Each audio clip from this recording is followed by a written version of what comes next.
my party animals, welcome back to my channel. This is Bobby and this is Joseph. Hey, so today's video is going to be about how to get into dental school with a low GPA. And in the meantime, we'll be doing a Korean fried chicken mukbang where we'll be devouring this delicious fried chicken courtesy of Emily. Yay! 咁今次嘅 video 咧，我會盡量都係全程講英文嘅。咁因為我哋而家讀緊嘅係美國牙醫學院，所以希望可以幫到想步入美國牙醫學院嘅你。咁事不宜遲，我哋就而家開始啦。Let's get to our topic. Where did you guys go for your undergrad and what's your GPA? The highest GPA can be first. I went to University of Hawaii at Manoa. My GPA was a 3.06 cumulative and a 2.99 science. I went to UC Davis and my GPA was 2.99 and yes, that exists. And I went to University of California, Santa Cruz. I think my GPA was 2.54 and look at me now, I'm in dental school. So that means 잘 먹겠습니다. So he gets to eat first because he has no GPA. So I think this is a honey garlic chicken. Like a good little okay. Ooh. You have to do the hand thing. Yeah, you got it. The spicy chicken. And this is the soy sauce chicken. Thanks, Joseph. You're sweating. Yeah, because cringy. Oh my god. When I hold in my Napkin cringe, is going to it be comes out of sweat. sweat. How was your undergrad experience? I started as a bio major. I was one of those kids that were like, I don't know what to do, so I'm gonna go bio major, not knowing how hard the pre-health field was. And then I kind of pseudo switched my major into theater because I wanted to pursue an acting career, but that was completely unfeasible.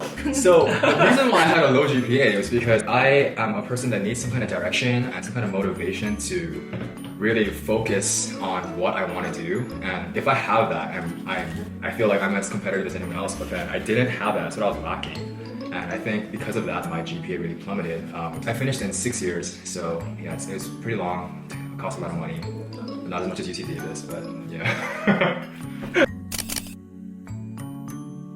So I knew I wanted to do dentistry going into college. I was a bio major in Santa Cruz and I joined the pre-dental society like my very first month into the school, but I just didn't have the focus academically to succeed. I did really well my first semester and then I kind of just lost it all. It was a lot to adjust to, moving from high school to college, and that on top of me trying to do all these extracurriculars right off the bat kind of threw me off managing wise for my schedule and my workload. Once you get your GPA low, it's really hard to get it back up, so I kind of just fell into this hole.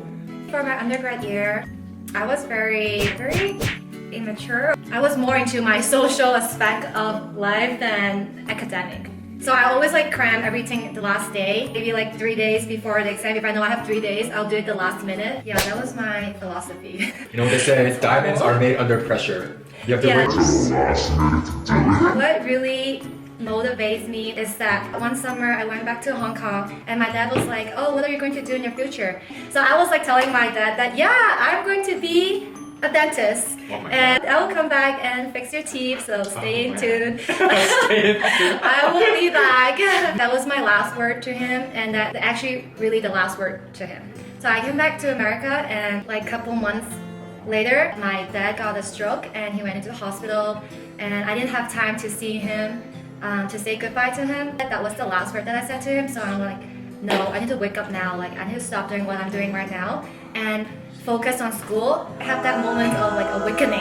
And from that point on, I tried to make myself more involved in volunteering. I volunteered at a student-run clinic, and also during my free time, I volunteer at a dental clinic, try to get more experience, try to get my grades up.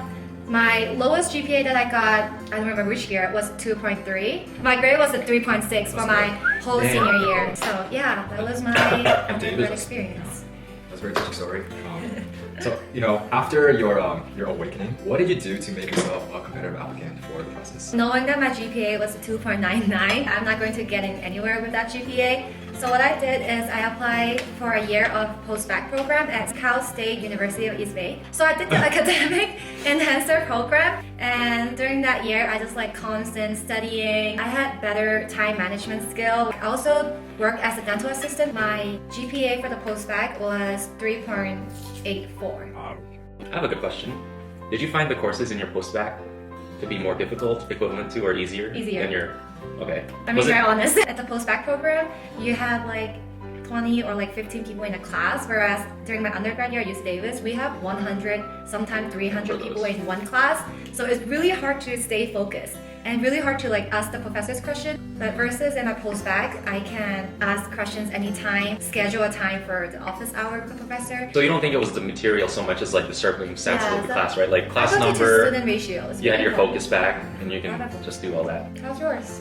So after I graduated from Santa Cruz, I was kind of lost in life, and I was thinking about possibly doing a master's, like at Rutgers or somewhere else. And my brother, who was in dental school, actually offered the idea of going into dental hygiene school. And I thought that would be really interesting to do and kind of out of the box. Or 1 year after graduating, I was actually coaching tennis while also taking some prereqs to apply to dental hygiene school. And I moved to Michigan and went to the University of Michigan School of Dentistry and their dental hygiene program. And I chose this route for myself specifically because I didn't really feel motivated in a purely academic environment. I felt that going to somewhere where I was surrounded by like-minded people. So the courses were definitely harder.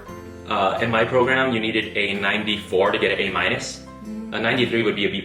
On top of this, you'd be seeing patients starting, I think we started in the second semester of our first year. But yeah, I finished my program there with like a 3.38, I think it was. But it was a good experience for me because I felt that I matured more. I learned how to be more efficient with my management of like my time and work. So I don't have really anything fancy like theirs. Like Joseph, I really did not want to go back and do a postbac. So I kind of went the experience route. I worked at a Pete's office my dentist's office for, I think it was about 9 months while studying for the DET. But I think what really helped me to get more experience was I volunteered at a no-cost clinic.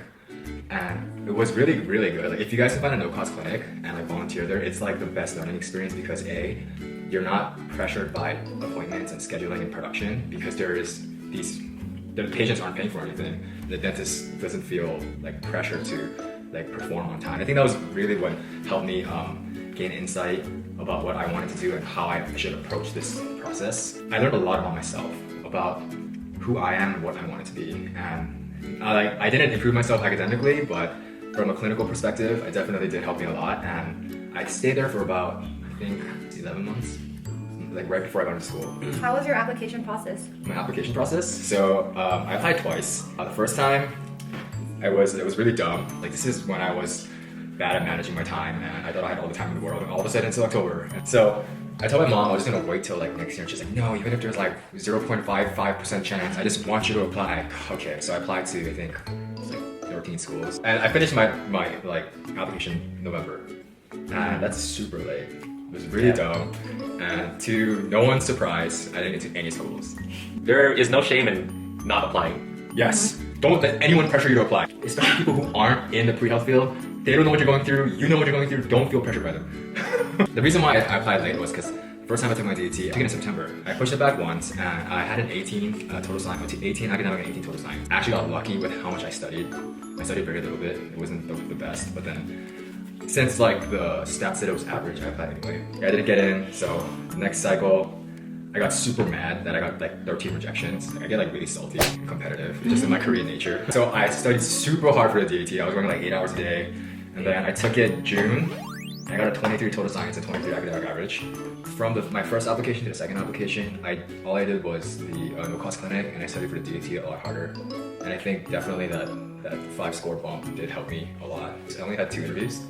And I only got 1 acceptance, and that acceptance was off of a wait list. So, not sure how much I can say the DET score matters. It's more about your like holistic application, right? I also applied it twice. I had my DET scheduled in August or September. So it made my application hold back to September. So I ended up applying in September with DET score same as about being 18. Yes, 18. Yeah, that was my first. For my first cycle, I applied to I think like more than 18 schools. Wow. And I didn't hear back from anywhere except Roseman. My interview was in January. Yeah, we were in February. And I got waitlisted at Roseman after my interview. I retook my DET. I only improved it by 1 point. That's an improvement. It's an improvement! I think total science was 20 because I was waitlisted the first time, so I feel like that actually made me have a higher chance to get into Roseman again. How many interviews did you have on your second application? 1. Just 1? Yeah. I applied twice as well. The first time I applied to a lot of schools, probably around 20. Hey. But I don't think I did the secondary applications to a lot of them because I kind of was like, this is going nowhere. I know how you feel, man. But I took my DET in July, and I got a AA of 18. It was really bad because my bio was Team 18. my bio is 15. Oh, yeah. My true science was 17. My only redeeming qualities were my PAT, which was a 23, my reading comp, which was 21. I applied to all the schools, got nothing back. I felt like working a year in hygiene because I had working towards my license anyway would be a viable alternative. So that's what I did. So yeah, I took the DAT a second time. I improved in every category. My AA went up to a 20 from an 18. Damn. My bio, it's still pretty bad. It went up to 18 from a 15. Improvement. Yeah, I had all that working experience as a hygienist, and I think I applied to pretty much the same schools. This time I was confident because I submitted my application on the first day. I got 2 interviews. One pre-December interview, which was at University of Maryland, and one post-December interview at Roseman. And this was kind of a cool thing for both interviews. They brought up that I was a dental hygienist at both, and it was like a highlighted point for the interviewers was saying that like, oh, you've worked in the dental field, you know how to work in like teams in the dental practice, and like what they're saying, like experience in the dental field really makes your application pop out. So yeah, off those 2 interviews, I got one wait list from Roseman, and then I got an acceptance after that wait list like a couple weeks later. Yeet. Yeah, and we actually interviewed on the same day. Yeah, different hair. It was very long. Oh, and apply early. I forgot to mention that. On my second applications, I applied right in June. I think for the ATS applications now, you can start working on it, right? May 15 or something. Yeah. Open it up and then, Yeah, start working on it then. Especially if you don't have like those stats that some other applicants do. Getting your thing in early helps because they go in waves. Right. You want to get in there before all the competitive people with the competitive stats gets in there. Yeah, what about your like personal statement? Was it the same? Or did you change it the second time around? I changed Mine's that the up. same. I changed it up too, okay. Yeah, I changed mine to include that I was working as a hygienist. So, I mean, there you have it. You have people who changed it and people who didn't change it. So after all of this, what are your takeaways and like your advice that you would give to someone applying to dental school? If you think that your GPA is not decent enough, I strongly recommend you to apply to Postbac program. Not only it helps you increase your GPA, it also helps you to get a good letter of recommendation. And also get as much experience as you can. Like, don't give excuses for yourself. Even though it's free, try to get as much experience as you can because you can learn a lot from it and it really helps you in your dental school. It's way more invaluable than the money you would earn, like the experience, you know? Be smart in decision making. Like, know how to manage your time. That's only if you're cool like Emily and you get invited to parties, you know? Like, some of us don't get invitations. So, the biggest takeaway from my experience is introspection. Even if it's your 3rd time applying, 4th time applying, 5th time applying, 10th time applying, you always want to like reflect on what you did before and figure out what you can do better this time. The word of the day is improvement, and it is sponsored by the phrase. I forgot what it was, but you can go back and you'll find it. But It's like my grandma always said, you gotta party hard so you can work hard. it's true. She did not say that.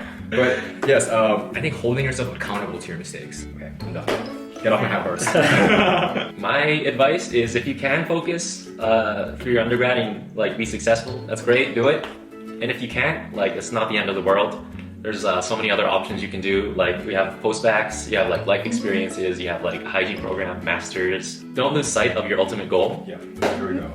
And just remember that everything you're doing today is to work towards that goal. Whether you get into dental school when you're like 22 or 21, or you get into it when you're 30 Or 35. or 35, at age 40, you're both going to be a doctor. Yeah. So it doesn't matter. Age doesn't matter. Age doesn't matter. Alright, there you have it. Thank you for watching. If you like this video, please share with your friends. Let them know that having a low GPA is not the end of the world. Anyone can become a doctor or Hokage one day, as long as you don't give up your dream. If you have any questions or comments, please leave it in the section down below. I'm sure she'll get back to you. I hope she'll get back to you. And if you like this video, Hit that thumbs up button. If it makes you cringe super hard, hit the thumbs up too. Hit it twice. and don't forget to subscribe. And good luck for your applications. Bye. Bye. Bye. Good luck.